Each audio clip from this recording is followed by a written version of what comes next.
بنانا کہ ملامتیں سن کر اور بے کس ہو کر بیٹھے رہ جاؤ گے۔ اور تمہارے پروردگار نے ارشاد فرمایا ہے کہ اس کے سوا کسی کی عبادت نہ کرو اور ماں باپ کے ساتھ بھلائی کرتے رہو۔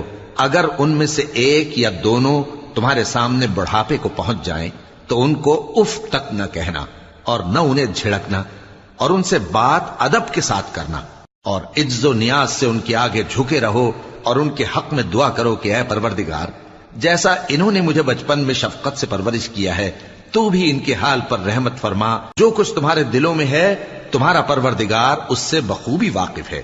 اگر تم نیک ہوگے تو وہ رجوع لانے والوں کو بخش دینے والا ہے۔